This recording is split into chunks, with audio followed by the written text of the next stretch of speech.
الرجيم بسم الله الرحمن الرحيم كتاب رياض الصالحين باب وجوب الجهاد وفضل الغدو والروحة. وعن سهل بن حنيف رضي الله عنه أن رسول الله صلى الله عليه وسلم قال: من سأل الله تعالى الشهادة بصدق بلغه الله منازل الشهداء وإن مات على فراشه. رواه مسلم. بسم الله الرحمن الرحيم، والصلاة والسلام على نبينا محمد وعلى آله وأصحابه وسلم تسليما كثيرا. سبحانك لا علم لنا إلا ما علمتنا إنك أنت العليم الحكيم. أستغفر الله الذي لا إله إلا هو الحي القيوم وأتوب إليه. اللهم انفعنا بما علمتنا وعلمنا ما ينفعنا وزدنا علما. biye tarata suye hijriya bakelani kemenani ani binani ani woro shahar zulqada minye hijira sankalo tani kelena bisunye o sheginai miladi nasaraw ka jate ba fula ani muga ani duru kalo duruna bisunye o worona ambe dawda bugu masjid rajago ambo kono darasube al-Hafidh an-Nawawi wa ka kitabu kono Riyadu Salihin bondami ni akumana yahadu wajibi yalika anika soma dake ala kasira la ube ula fela darasu temene hadisa shegi kala nanka anye hadisa nunu nsarahu fo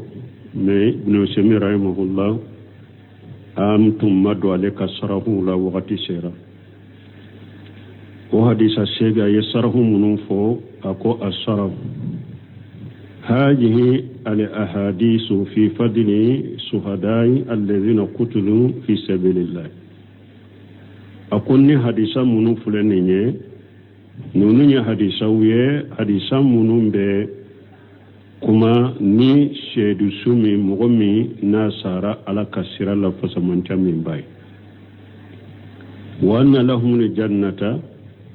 حديثا نونو بايرا شهدوا سمي سارا على كسر الله كو أرجنا باي كما قال الله سبحانه وتعالى كم على يافوتشغمي مسمين سينيالين وكروتالين إن الله اشترى من المؤمنين أنفسهم وأموالهم بأن لهم الجنة alako ala ye mu'minun nin anu kan folo sa ubolo ko arjanna buye yuqatiluna fi sabilillahi fayaqtuluna wa yuqtalun nu bekeleke ala kasirala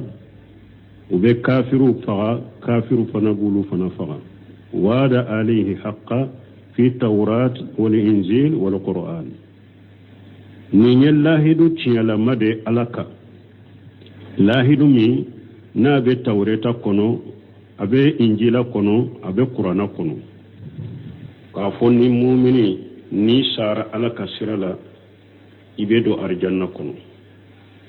وذكر المؤلف رحمه الله أحاديثا كثيرة في هذا الباب. مؤلف يحدث شاما فن بندلا تدل على صدق الصحابة رضي الله عنهم. حديث منهم بشيبو كتشيا تيجيا يرانا على كجي كبوما وصدق إيمانهم أنو كلي من يتشيا تيجيا. يخبرهم النبي صلى الله عليه وسلم بما للشهداء فيدعون ما بأيديهم من طعام ويتركونه. شيدن بشيبو كباريا كافو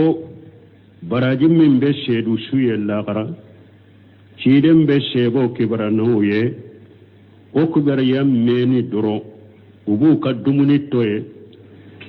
ubu kadumuni mimbu bolola uba toye utadu ubo korto dumuni nyere duni nin kombe nin dumuni ndun shibe jana وبا أفلكبو بولولا ككلك ويتخدمون إلى الجهاد في سبيل الله وبتا كتا جهادولا على كسرلا من بو بولو وبا توي كوتمي كتا جهادولا على كسرلا ثم يقتلون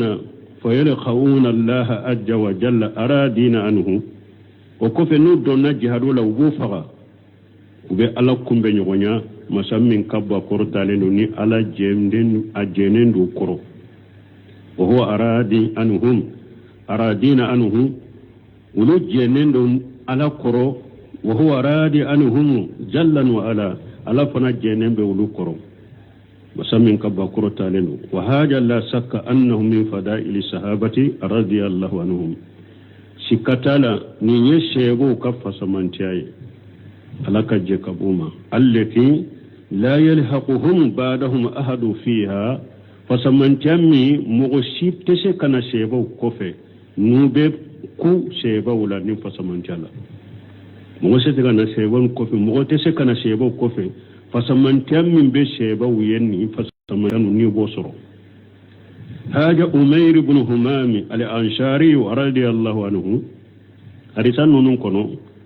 أمير بن همام عليه فلان لما قال النبي صلى الله عليه وسلم يوم بدر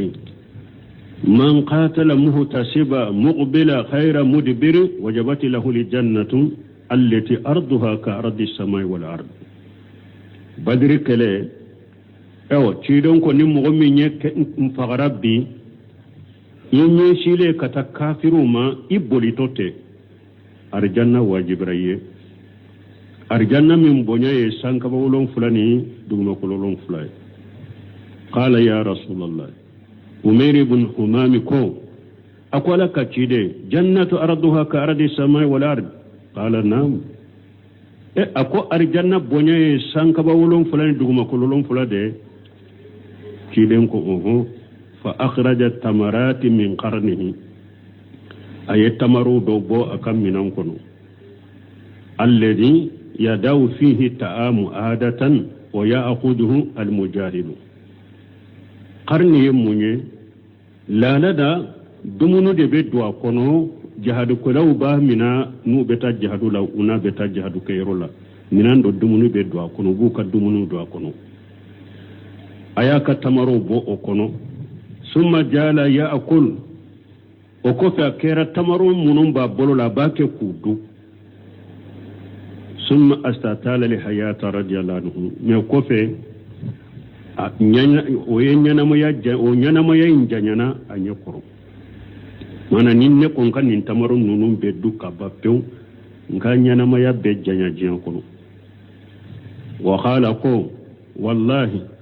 la in baqitu hatta akula hadhihi tamarati innaha la hayatun tawilatu akuni ne tora ko fonka nin tamaru be de duka ba nganyana ma ya be janya o yenyana ma ya janya le de janya de summa taqaddama ko fa taranye fe فقاتل وقتل رضي الله عنه أيك لك ويافق على كجك باما وغير شهد لهم النبي صلى الله عليه وسلم بالجنة شيدن يشيريا كايني أرجنة كو أبدو أرجنة كنو شيدن يشيريا كني كو أبدو أرجنة كنو وكذلك أنس ابن الندر رضي الله عنه أبو تشوكو كلند لا أنس ابن الندر على كجك باما لقي سعد بن معاذ في قجوة أحد أن سعد بن معاذ أنا بنا هودي كلنا وأخبره بأنه يجد ريح الجنة دون أحد أكو سادما كو عليه أرجنة كساسر هودي كلين كرو قال ابن القيم رحمه الله ابن قيم قال كنيمة فهذه من الكرامة التي يكرم الله بها من يشاء من عباده أن يجد ريح الجنة وهي في الأرض وجنة في السماء ابن قيم قال ني علىك بنياني علىك كرامة ni bonyani karama mini ala bake mogoya ka jowna mi nyaaja ika arjanna kasa soro ebe dugu koloka arjanna be sanfe ubafu nende makaramatu الأولياء على كم مغنيمون كبونياني وككرامة دور فلاني لكن من أجل أن الله يثبت يقينه حتى يتيقنها وكأنها أمر محسوس عنده من ألا ينكا يموني ألا ينكا پورو كاكاد دنكن يسبتي أرجانا كولا پورو أرجانا من بيت دغولا دي أكا كياما كومي كنن كانكو پورا دنكن يبدو سبت أرجانا كتشومي ودي ألا ينكا ninye alaka bonya na alaka karama na ya kai alaka mu'minu karama buye de karamata al awliya ani qawariq al aadat lal qurafat qawariq al aadat yemunye fengo fembe kem mugoye na be bo hada madun kala da kono ba fo dima qawariq al aadat kon ni nya hada madun kala da fara na kera mu'minu mai ba fo karamata al awliya نون يغنى كيرا على سوسولاي بافو القرافات شيطان بارو باسكو شيخ الاسلام ابن تيميه اي كتاب من بلا نفنك الفرقان بين اولياء الرحمن واولياء الشيطان فرنفانشيا من بي على كوليجو اني شيطان كوليجو نيغونجي mogo caman be diɲɛ laban na sisan olu ye shetane ka walejuw de karama t'o ye de karamatala awliyaw be mais n yɛrɛ ka karaba ka fɛn dɔ kɛ pour fɛn dɔ ka kɛ mɔgɔ hadamadenw ɲɛ kɔrɔ u b'u mina kinke komi ala cogo min u bɛ sireɲɛ cogo min o tɛ karamatala awliya ye de o ye shetane baaraw de karamatala awliya be ka hadamaden ye tɛ bɔ a kalama yɛrɛ abeke ete bo kalama ala yere de bo akiyete me shetane barakela ulu be fendo de dilanu nu shetane be barake nyogon fe shetane boke mo boye on ala ka bonyana karamate kelege ahli sunna wal jamaa mo nyumo ala ka waliju ala ka mo nyumo ka karamanu ka bonya ahli sunna wal jamaa mon nan kariyade me shetane mo munum be duna jiya kono nu yu yere ke waliju ye kasoro ala jugu de ulu be ko munun ke ambode nan kariya ka mugo baga uma mugo ku yere kolo so tigu de ma faqatala hatta qutila anas ibn nadri ayekele ke fu ya faga li'annahu radiyallahu anhu ta'aqqara an qajwati badri parce que anas ibn nadri alemma tabadri kelena wa sababu jalika mais au sababu yeminye anna kathira min as-sahabati radiyallahu anhum sheba chama lakaje kabuma lam yakhruju fi badri sheba chama mabokata badri kelayna li'annahum inma kharaju min ajali ir abi sufyan allati jaa biha min sami yuridu biha makkah parce que badri kelay ndo sheba munum bora tirani sheba munum bora mabokele kama afora chide nyede ko abu sufyan boto do sami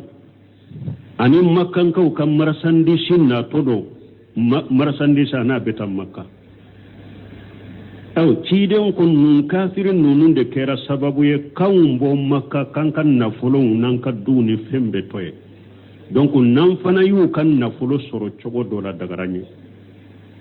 basa nya fan ko nema min be dugu kolo kala ya da silama de kafiri tate o dia to suro anko alabe kanima aba wele fay fin sagile ita sagrima ciden ko shebawma ukabbo ukata jo abu sufyan ni marasandi shinde che nye uka marasandi minala una kana madina ubora ninde kama e cide ma boli wajibi ya mukoka wala mu yakhruju lil qital sheba munum bora cide no fe kata marasandi shin no fe uma bokkele kama de ولكن الله جمع بينهم وبين عدوهم من خير ميعاد من على دي يونو كجو كومبي كاسر من الله تانيوني على دي يرد يا الله تيكي كاكي كلي عدو كاسر الله ما تانيوني كلي كما فتقلف رضي الله عنه انا سبو ندري تورا بدر كلي انكو فلك جيك بواما لانهم لم يؤمروا بالخروج الى الخجل وإنما قال رسول الله صلى الله عليه وسلم من شاء أن يخرج معنا فليخرج parce que minnu bɔra ka taa badiri a don u ma bɔ kɛlɛ kama u ma bɔ jihadu kama a don ciden ko a ko ni mɔgɔ min b'a fɛ i ka bɔ ka fara n kan bɔ i kana ka fara n kan ni mɔgɔ min b'a fɛ ka to madina i bɛ to madina ciden ma wajibiya mɔgɔ kan fa kharaja man kharaja nin fɔlen tɛ min bɛ bɔ olu bɔra wa takhallafa man takhallafa min tora madina olu tora madina لكنه قال صلى الله عليه وسلم لكنه قال رضي الله عنه من أنس بن الندري أقو ألك جيك وما حين تغلف نهاج قجوة بدر أقو تمامي أطور بدر كلين كفي أقو لين أشهدني اللهم شهدا يعني قجوة في سبيل الله لا يرين الله مني ما أشنو aya sura ya fo tuma ma tora badir kelen ko fe akwa le tora badir kelen ko fe amata min ala ya ke aleye na ye sherera kele werela ala ka shirala ko ale be barake addo barami ni ala baye summa taqaddama wajahadan wajaladan o ko fe atara addo nakele kono ka jahaduke ka bugoli ke ni bamure ka sabati wa khatala yakele ka hatta qutila fu ya fa wajara bihi bid'an wa 80 aw bid'a wa 90 darbatan fi jasadi wahidi kafiru ya fa afale uye bisagini ko bamuru da ube atamada ube abinye kala dam bi segini ko yode sura kafari kolola nu kafiru ya faga ko jugula fari kolo kele ba muru gosida da bi segini ko ode kera fari kolo kele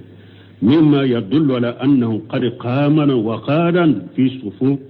sufuf al mushrikina min bayira ko adonna fo mushrikun ka safa chamance de la min bayira ko adonna fo mushriku chede la o de asoro o de yato fagara nin faga chogola lam ta'rifu illa uqtuhu bi bananihi mo shema sheka anasi bunedri do ka fo anasi bunedri de fuleni fo abalema muso o yere ya dona bolonko nude sino uye farin cinya togomi ita do yere balma muso ya do ani bolon ko nude wa qala radiyallahu anhu wa huwa yujahidu anasi bunordiri ko o ya surabake ka jahaduke allahumma inni a'taziru ilayka mimma sana haula yani ashabahu alladhina ankasafu fi qajwati uhud aw konti gala nebe bariyake ka bo me bariyake ka bo femma nto nyogo bake kaminke mana uhudi kele munum bolila mbari lembo man te bolide wa abrau ilayka mimma sana haulai awa mbe bariya kata ima fana mbe ujura inni atajiru ilayka mbe ujura ira alala ka fonto nyogo yeminke netoke munu nye palasu bila ka bolintoke wa abrau ilayka mimma sana haulai yani almusrikina ewa mbe bariya kana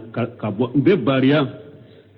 kata ima fana kabo fenna nunu fana bake kam minke mana mushriku fana bake ka dina keleni ciden keleli minke ndo fana ke mbari leno katema kabo fana da fa hadhihi alqisasu wa amsaluha tadillu dalalatan wadihat ni qisa munu fuleni anun nunu na nyogono نونم بدري لا جيلن يرانا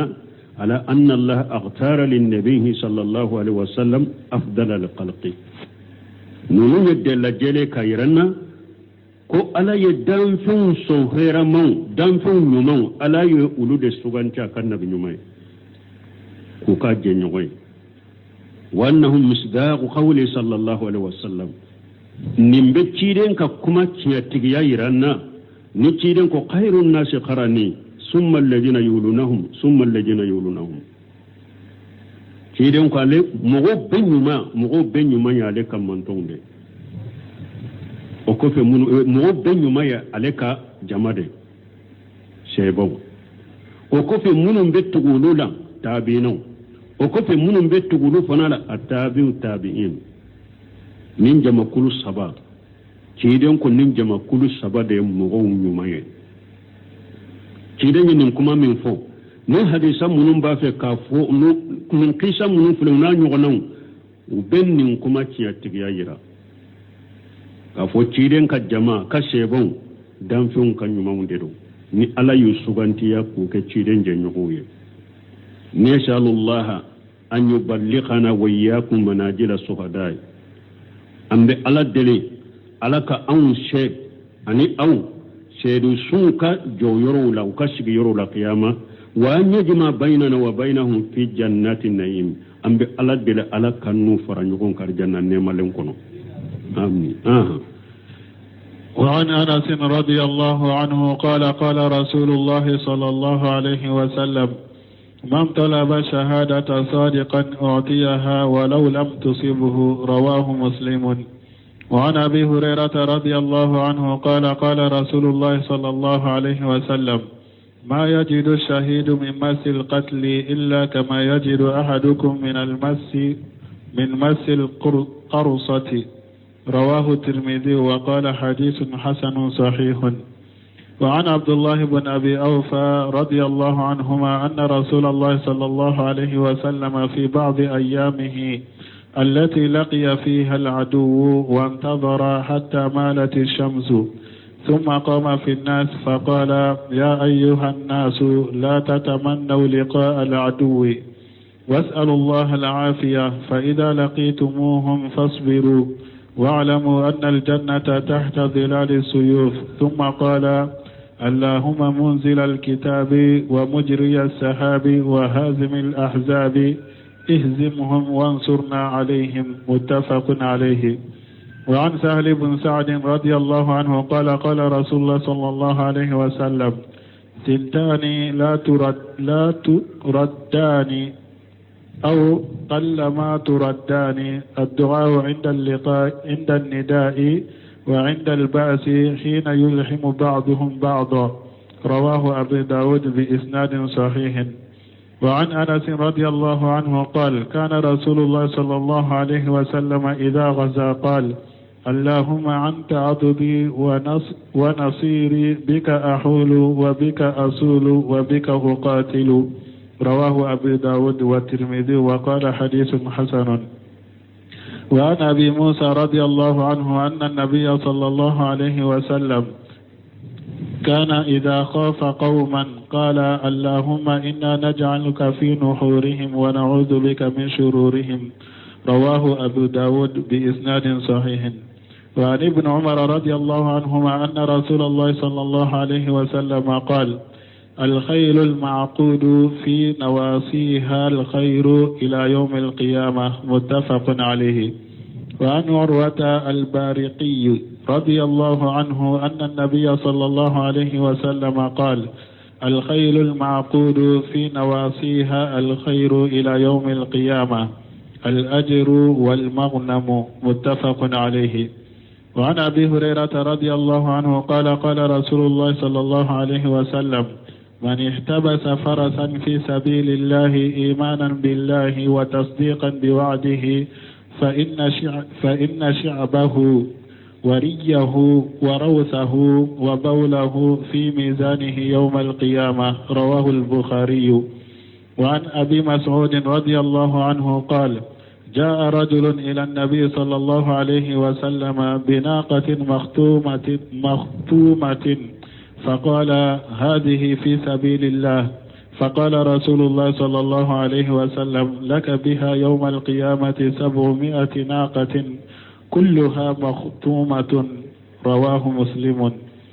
وعن أبي حماد ويقال أبو سعادة ويقال أبو أسد ويقال أبو عامر ويقال أبو عمرو ويقال أبو الأسود ويقال أبو عبس عقبة بن عامر الجهيني رضي الله عنه قال سمعت رسول الله صلى الله عليه وسلم وهو على المنبر يقول وأعدوا لهم ما استطعتم من قوة ألا إن القوة الرمي ألا إن القوة الرمي ألا إن القوة الرمي رواه مسلم. وعنه قال سمعت رسول الله صلى الله عليه وسلم يقول ستفتح عليكم أرضنا ويكفيكم الله فلا يعجز أحدكم أن يلهو بأسهمه رواه مسلم. وعنه أنه قال قال رسول الله صلى الله عليه وسلم من علم الرمي ثم تركه فليس منا أو فقد أصى رواه مسلم. وأن أنس رضي الله عنه قد سمع أنس مالك جيكبوما قال رسول الله صلى الله عليه وسلم وألك تيرين ولك تنونك سبك من طلب شهادة صادقا أوتيها ولو لم تصيبه ko ciiden ko ni mogo min ye seedi suya ñini hari ni ma soro ni ye seedi suya ñini a tiɲa tigiyali bi dusukun kono ala be seedi suya baraji dima hari ni ma seedi suya soro ni hadisa muslimu ya bo وأن أبي هريرة رضي الله عنه قال سمع أبي هريرة ملك جيكبوما قال رسول الله صلى الله عليه وسلم وألك تشيدن ولك تنونا كسباك ما يجد شهيد من مس القتل إلا كما يجد أحدكم من مس القرصة تشيدن كو سيد سو أتي سيا وكنا يسر سيا أتي أدمي سرو أساتو بامر منم بافقا ate saya dimi soro fo komi adela kele ni mene ni yiki ube degne bileni yiki o kini ewa dimi be chogumi de ewa sedi sufana ewa fagali dimi baka komi o chogode komi ni mene ni e kidoro bamuru fule ku fagate de ku tige de biye kala ube do ewa kola ka boni dishede mais a dimi baka de comme ni dengenye bilenu be mene naye ek fasamanta min be seedi su yalla arwahu turmiji wa qala hadithu hasan sahih wa an abdullah ibn abi awfa radiyallahu anhuma qarisa min abdullah ibn abi awfa malaka jakabu fula bema anna rasulullah sallallahu alaihi wasallam fi badi ayamihi ko cide akakkelen dola allati laqiya fiha al-aduwan akattile dola tilemunu na ye jugu kumbe nyogonyo tilewula o donna wa antazara hatta malati shams tele do yorola chide nye makononi kede ama kele damina folode aye makononi ke fo wakati mitile jengena ka sanka ba chamanje bila summa qama fi nas o ko fe chide mulila ka jomugo chela wa qala ayyuhan nas ako hada madon لا تتمنوا لقاء العدو جوكم بنيغونيا أكنون نتا كقرطولا دي أكنا جوكم بنيغونيا نتا وشال الله لآفية أي على الدليل لافيا لدور على كول لافيا وشال الله لآفية أي على الدليل لافيا على كول لافيا فإذا لغيتموهم فاصبروا من ناني جوكم بنا دومي أي سبالي دي mo kana to ka korto kele ni fitina wala ay bi hadama dembe chogo wala dalil lafiya de la men ni kele nana awa ay sabali de nana ka jugu benna ay sabali wa'lamu anna li jannata tahta jilali suyufi akado arjanna abe bamuru suma de koro bamuru ka suma de koro summa qala o ko fe ciden ko allahumma munjilal kitab akontri ala kitabu jigibaga o mujriya sahabi ani kabanugo bolibaga wa hajim la ahjabi ani jama bakkenye baga ihjimuhum wa ansurna alaihim ala ikake anka shen nonumma ikande muka shidanye nin do fo o kele yorone muntafaq alayhi wa ni sahla ibn sa'd radiyallahu anhu qadisa min sahla ibn sa'd laka je kabama قال رسول الله صلى الله عليه وسلم اثنتان لا تردان أو قل ما تردان كيدن كو دعو فلابي ولو تساقي وب أقدغو علىك ولو ساقي نو تجابي فلو جمع دعاو عند النداء salli wele wakati mana ni salli wele la ye salli wele atila la salli wele la e sallira ciden ka ciden ko ka duwawu min fo yo fo donc o ko fe be duwawu min ke ire ye sani salli ka jo o duwawu ka sagi o duwawu te sagi ube o duwawu ka sagi aka dogo de ni nye folo ye fulana wa indal ba's hina yulhimu ba'duhum ba'da ani kele wakati jihadu wakati tumami ni mu'minu jamani kafiru jama be kari ɲɔgɔn na wakati min n'u be ɲagambe ɲɔgɔn na wakati min kɛlɛ la o wakati fana duwawu ye a tɛ sagi ube a ka dɔgɔ o ka sagi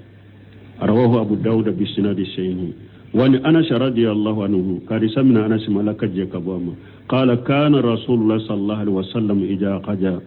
ko ciden tun kera na ye jihadu ke qala allahumma anta adudi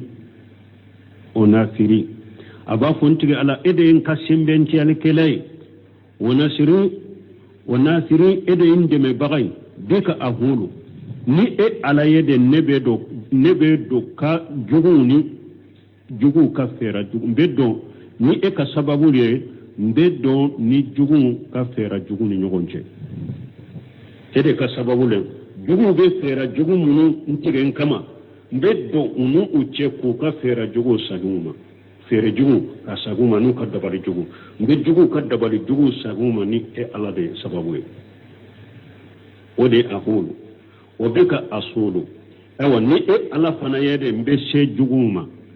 mana asulu astansiluhum e ka sababu de mbe se juguma ku be ba kufa obeka uqatilu ewa mbe kelekeni e ala de fana arahu abu dawud wa turmiji wa qala hadithu hasanu abu dawud wa turmiji ya ba ko hadisan kanyi wani abi musa radiyallahu anhu karisa min abu musa malaka je kabama annan nabiyya sallallahu alaihi wasallam kunna bi malaka tanuna kisibaka kana idza qafa qauma qala allahumma inna naj'aluka fi nuhurihim wa na'udhu bika min shururihim ko ciden tun kera na sirana mugo doye ko awa ko jugu go fe kanama abin nun do wuke allahumma antabi ala inna naj'aluka fi nuhurihim anye e alake uka gono kono wana wuzubika min shururihim ambe tanganyini ne e alai kan kisi utoroma ne ndi do nyuma yede nisrana mugo munu nye doro utora nye doro ni ndo awfo do ayun doye hasbunallah wa ni'mal wakil allahumma akfinahum bima shita ani nin do awu allahumma inna naj'aluka fi nuhurihim wa na'udhu bika min shururihim niksirana mugo munu nye toka ni ndo awfo ala bi kisi utoroma hasbunallah wa ni'mal wakil bo fo obala allahumma akfinahum bima shita ala muwasa kabon nono ma cogo min yijia ani odwawu kamalen fule ko de fo masake dresdewa ewa masake ye kamalen mi akisa be barisalanka ni masake tumba fe kafaga aya di mugo folo ma konu ukatana kulu jando sanfe uka filika jig akasaye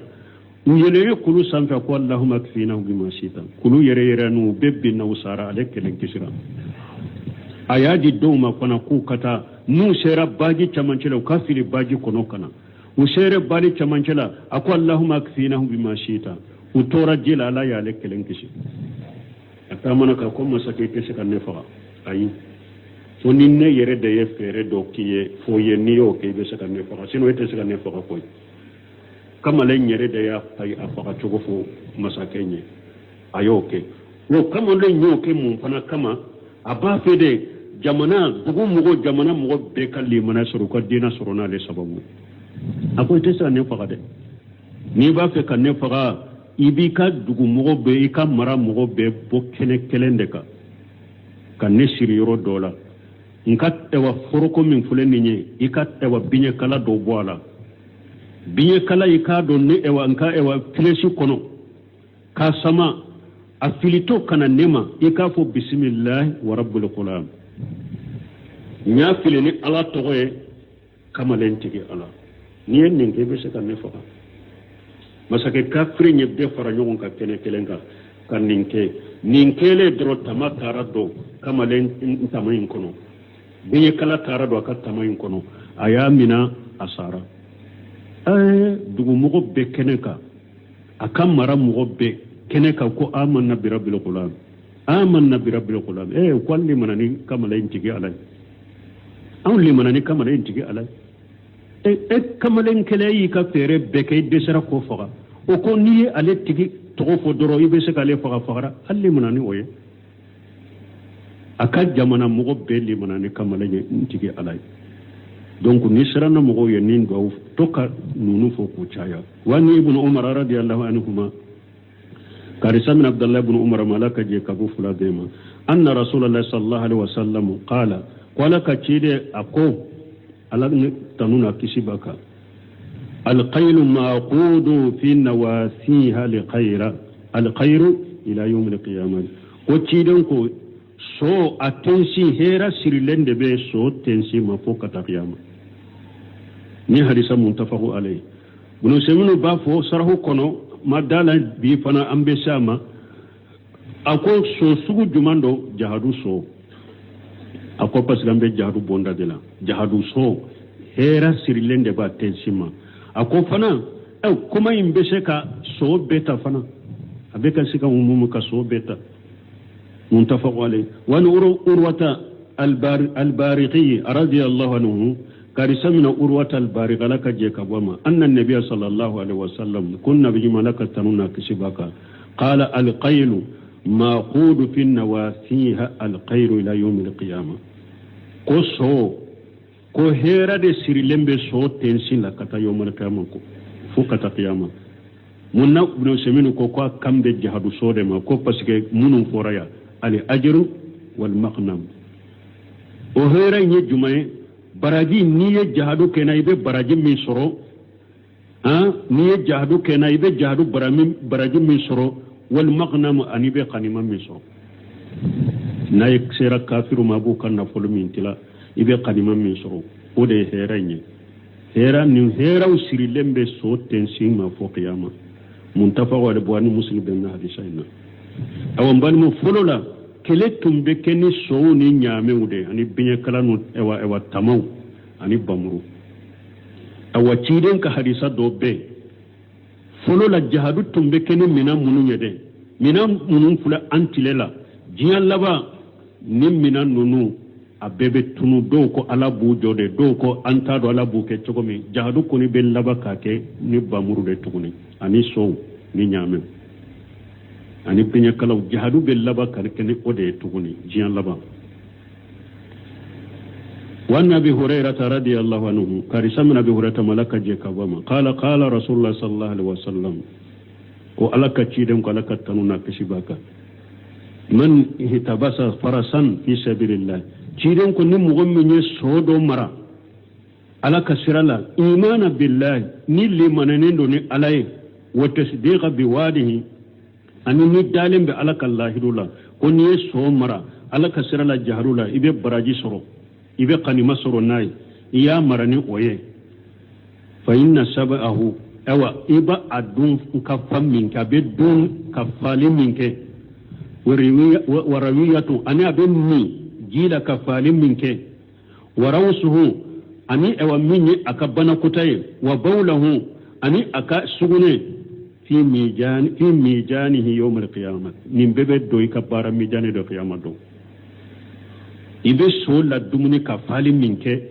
iba lammi abin mi ka falim minke abe bonwe wa bana kuta mimbo aka ewa sugune nim bebe do ka bara mijani kono qiyamah do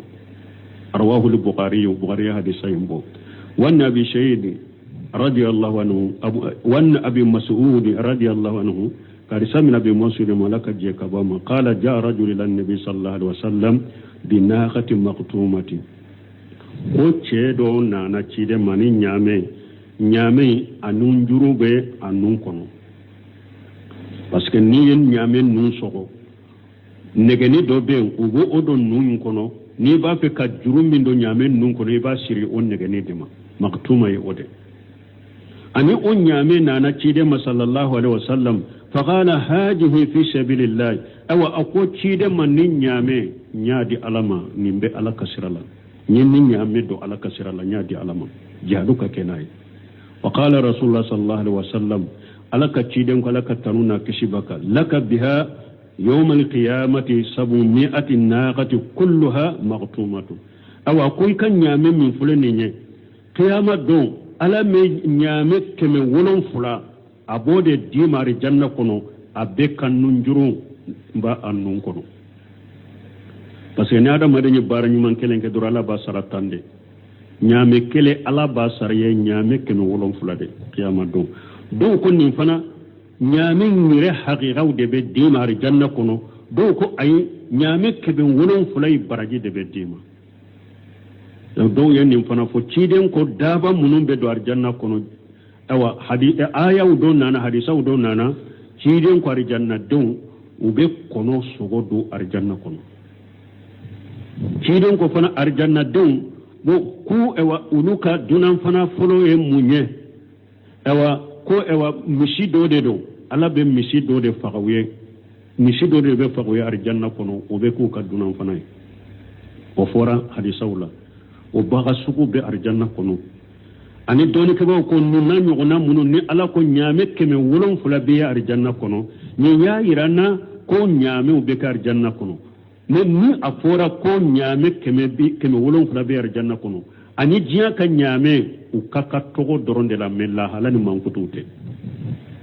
arjanna fembe jate mino fana la de buna bas ko fengo fen fora arjanna la na nyogona fora jiya kono togo u bolendo togo indoronde la mella hala utede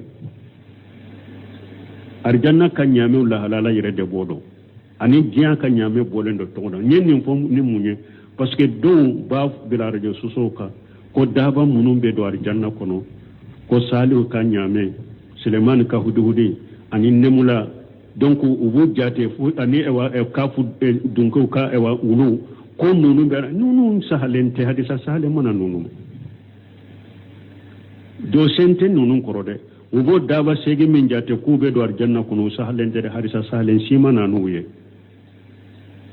daba munun be arjanna kono ken ko ni arjanna deum be kono munun du arjanna kono ani ni arjanna deum nu u kaduna fana be ke e watura do de abe fagawe ani ni nyame una nyogona ulu koni fora ku be arjanna kono me daba shege min be jate ku tu nyona ku be arjanna kono tibar ya sahle manala tiar sa sahle shi kono وأن أبي حماد ويقال أبو سعاد ويقال أبو أسد ويقال أبو آمر ويقال أبو أمير ويقال أبو الأسود ويقال أبو أبوش عقبة بن آمر الجهني رضي الله عنه نون بيا كبكون يدي قال سمعت رسول الله صلى الله عليه وسلم وهو يقول على المنبر كو علي متشيدم باك كافو منبرك وإدوا لهم ما استطعتم من قوتي ayenne aya kala ko ayen labbenni ke kafirunye ashebe fangam minna ayo fangayin ke ka kafiru ko kalabbenni oye ko bila kafirunye awa ala innal quwwata ramiyu aramu ala innal quwwata aramu ala innal quwwata aramu rawahu muslim awa ciden ko fangam min fora aya kono parce que qur'ana aya do be ciden yere ka hadisa sahlenyo ulu korofanya ku tawsiranye parce que anko qur'ana tawsir beta chogomi anyuma ka qur'ana aya tawsirini anyogona aya tawsir al-qur'an bil qur'an qur'ana tawsirini manfule ka aya do tawsirini aya doye ni mahmud al-amin sinkati ka kitabul ajwal bayani abodeka ka qur'ana aya tawsirini qur'ana aya donc tawsiri tuguya fulana ka qur'ana aya tawsiri ni ciden karisa sahalenya tawsiri tuguya fulana ka qur'ana aya tawsiri ni shebo ka kuma ka qur'ana aya tawsiri ni oye donc sosoli be tabina utala ni tawsiri min sabatira tabina ufana bolo ube qur'ana tawsiri no oye ni obora ishe arabu kammi arabu yere ka kankono utumbe aya fo minye qur'ana be tawsir no ofanaye arabu ka kankono arabu kam min kore minye ubolo qur'ana be tan ni jogodela donc qur'ana tawsir jogo nyuma fuleninde jogo nyuma fulana fuleninde ka qur'ana aya tawsir ci den ka hadisa ako fangam min be bila labben ni fangam min be bila kafirunye ako oye binye filide mana ka binye kala fili ko la dege ka binye kala fili la dege ako fanga yo ode aka ewa tege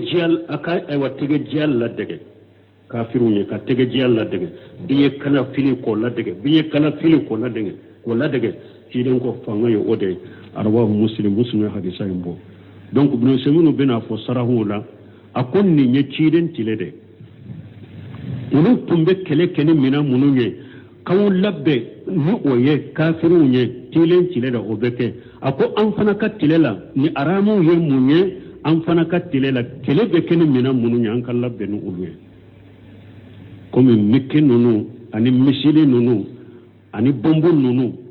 ko fe munun be fili sisa ka ɲɔgɔn kɛlɛ n'u ye an fana b'olu de ɲini ciiden tile la minnu tun bɛ fili o ye biɲɛkalaw de ani filesi o tɛ yan an fana tile la minnu bɛ fili ka kɛlɛ kɛ n'o ye an bɛ olu de ladege an bɛ olu de dilali ladege an bɛ olu de sa an bɛ olu de filili ladege ko wata ye o de ye o yɔrɔ la kɛlɛminɛw an fana ka wagati kɛlɛminɛw ye minnu mais dɔw bɛ taa nin kɛ min ye ko marasi wa idolahuma satan min ko wati ko ke marasi te konte jihadu yɛrɛ la o de y'a to n'i b'a fɛ k'o dɔn ko marasi tɛ konte jihadu ko la tɛ konte jihadu mina la taa gosi i ka a gosi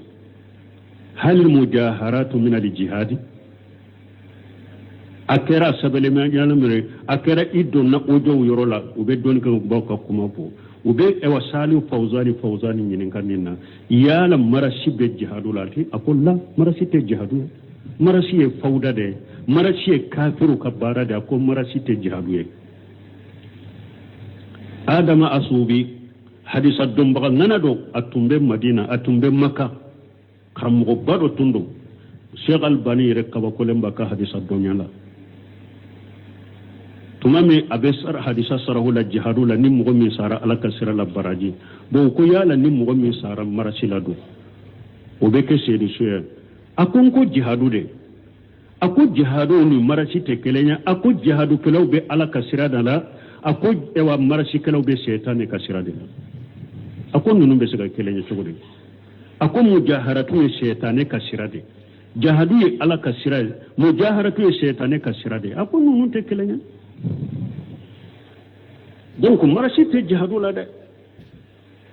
marasi tɛ jihadu ye seetan ko de don o de y'a to ko so sali fawzani ma u ko yala ni mɔgɔ min n'a sara marasiyɔrɔ la a sara marasi la don a ko a ka ko bɛ ala de bolo an kɔni b'a dɔn a katawura a sara sira min kɔni k'a katawura mais a ka ko bɛ ala bolo a y'o de fɔ mun bɛ fɔ yan mun seedi suya y'o de hari ni min sara ala ka sira la jihadu la sisan an tɛ se ka dantigɛ ka ko seedi su an b'a fɔ de man qutila fi sabilillahi fa huwa shahidu ni mɔgɔ min sara ala ka sira la ye seedi su ye u bɛ an bɛ hɛrɛ jiga ye an b'o de fɔ sisan ciden yɛrɛ ye minnu kɛ seedi su ye sɛbɛw minnu sara ni ciden y'u kɛ seedi su ye olu ye seedi su ye mais ciden ma seereya kɛ ni mɔgɔ ka seedi su ye ayi ala ma seereya kɛ ni mɔgɔ ka seedi suya ye ciden ma seereya kɛ ni mɔgɔ ka seedi suya ye hali ni e sara jihadu la anw b'a fɔ de ni mɔgɔ min sara ala ka sira la ye seedi su ye an bɛ hɛrɛ jiga ye mais an t'a fɔ karisa cɔ seedi su la an t'o fɔ parce que dankaniya t'an bolo a sara ŋaniya min kan parce que umaru tile la don dɔ la kɛlɛ dɔ la u nana dɔw ma ko seedi su umaru ko jɔn y'a f'u ye ko seedi su don e t'a dɔn la i b'a sɔrɔ hali ni a yɛlɛnna fɛn min ka kana jaru la i b'a sɔrɔ wali t'a dɔn a y'a ta kana n'a ye e b'a o seedi su cogo di o de y'a to bukari ye bonda kɛ o la taqulu fulana sahidu bukari ye bonda de kɛ nin na kana fɔ ko karisa ye seedi su ye dɛ donc a bɛ na ni harisa sahalenw ye wala ni ciden ko min ye seedu su ye ciden ye min ka seedu suya sabati sɛbɛw ta olu ye seedu su ye mais ni o tɛ hadamaden tɔw an tɛ dankaniya mɔgɔ si ka hali n'a sara jihadu la ko seedi su an b'a fɔ de man qutila fi sabilillahi fa huwa shahidu ni mɔgɔ min sara ala ka sira la ye seedu su ye ni mɔgɔ min sara nin cogo la an bɛ hɛrɛ jiga ye an b'a fɔ nin cogo de la jan ko mɔgɔ min bɛ sa marasi la e bɛ taa jɔ olu de kan ko seedi su don jɔn y'a f'u ye kiyama ni ala y'i ɲininka nin na i b'a deliya bɔ min e bɛ hayibu dɔn wa donc mɔgɔ minnu sara marasi kɔnɔ a tɛ f'u ma seede su dɔnnikɛlaw ye mun fɔ ala de b'u ka lahala dɔn mun sara kataw sira kɔni kan u sara sira min kɔni kan kataw sira do sira ɲuman tɛ a ka tawura mais a ka ko tɔ bani ala cɛriya ma donc nin ka faamu mais ka taa jɔ ka k'u seede su ka marasi tɛ jihadu ye marasi tɛ jihadu ye dɛ wa iddu lahum ma stata'tum mina minnu fɔra wa kɛlɛ bɛ kɛ ni mina minnu ye sasa marasi sisan o de kɔ dɔ marasi tɛ se ka don a la kɛlɛ mina tɛ marasi ye sawsal fawzan tuma min y'a fɔ yala jihadu ye marasi ye jihadu k'aw a ko bali a ko ni silamɛw ye marasi kɛ silama jamana la yɛrɛ aw ni kafiru bɛ ɲɔgɔn ye ye ko dɔ k'aw la a y'aw tɔɔrɔ aw ye bɛdenw ni karew fa a bɛ kolo la a bɛ kasi la a ko kafiru bɛ yɛrɛ aw la yɛrɛ de o a ko o bɛ mun tɔɔrɔ kafiru ma aw tɛ kɛlɛyɔrɔ la aw b'a ka jamana de ko bɛden ni kare a y'o fa a bɛ kolo ni fɛnw na o bɛ mun tɔɔrɔ kafiru la a k'u bɛ yɛrɛ u b'a fɔ an y'u ladimi tuguni jaha an ye ko min ko a y'u tɔɔrɔ u diminana tuguni u fana kasi la u bɛ nisɔndiya yɛrɛ de o silamɛw b'a kɛ ka ko minnu kɛ u b'a kɛ ka kafiru nisɔndiya de o ni kafiri ye fɛn dɔ kɛ e la e diminana ka bɔ ko diɲɛ bɛɛ k'i ye e bɛ kasi la e bɛ kolo la e bɛ danga la e bɛ fɛn na kafiru bɛ yɛlɛ u kɔnɔ de an fɛrɛr'u la tuguni an ye dimi dɔw la an ye mɔnɛ dɔw la tuguni mɔnɛ bɔra na u bɛ yɛlɛ yɛrɛ de ala k'an kisi kan tanga dɔrɔn ala ka silamɛw la fahami kuranna ni sunna ma la fahami salafu salih donc ka yirala ya jahadu tɛ ko marasi tɛ kɔnte jahadu la marasi tɛ jahadu minɛ ye wa idolahum masatatu marasi tɛ dɔw la marasi ye haramu de a tɛ silamɛya sariya la pewu haramu do a bɔra kafiru de fɛ kafiru de ka kɔ dɔ silamɛ ka kɔ tɛ o tɛ jate ko kɛlɛ minɛ ye o tɛ jate ko jahadu do ni hadisa muslim hadisa yimbo wanu qala samaitu rasulullah sallallahu alaihi wasallam karisa mina Uqbata bin Amir al-Juhani malaka je kabama wala ka ciden ko satuftahu alaikum araduna akodugu kolo dobena dayela wiya buke salama dugu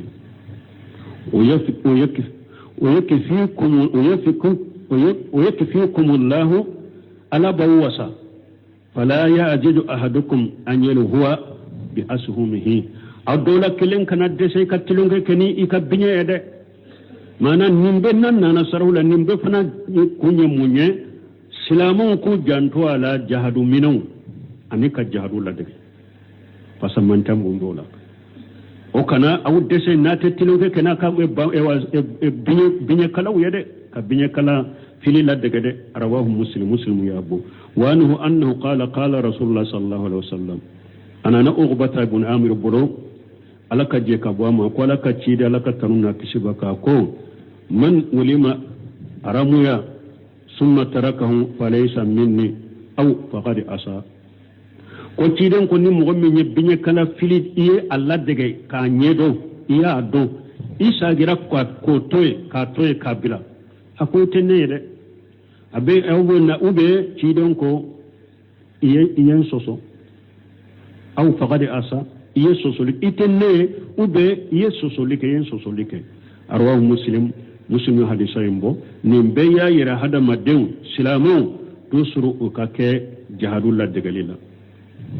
mbale mo anka sunna mo fulo munun tumbe ya chokorba munun fatura wala alaka hinna wala la kunema munun be nyana mayala ewa alaka annu tanga ka barka do isu tola uluma do ni marasi sugula ngo tumbe carte de kala ku yere defa anka sunna mo fulo munun tumbe ya karmo baw ulu tumbe demisenu lakala karate de la amba misiru dono hari ewa Allah ya kantige salli ube sungalo salli ube bokata misiri kene de la demisenu ka karte ke comme